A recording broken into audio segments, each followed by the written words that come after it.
Welcome. In front of me is a Ledger Nano X, and today I'll show you how to add an XRP wallet.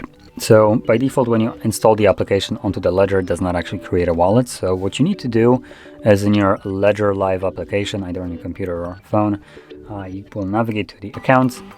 If you have already an account in here, at least one, it will have the same layout. So you will have the plus button, and if you don't have any, you will have create an account option right in the middle as a big button. So you want to press either the plus or the create account.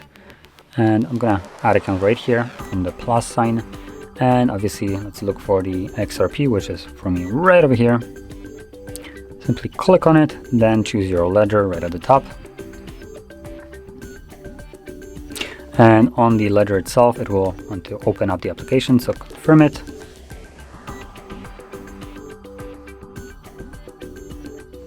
Give it a second, and there we go. So click on continue.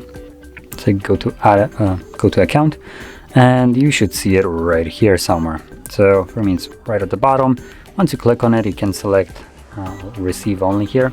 And if you select the continue without my device, this will be a quicker way. It won't need to connect to the ledger. So just skips a connection step. And in here, you can see there is your wallet address along with a QR code, just for ease of scanning it without actually needing to copy or paste it or do all that stuff. And obviously you also have copy and share the address right here. So anyway, that is how you would add it. And if you found this video helpful, don't forget to hit like, subscribe, and thanks for watching.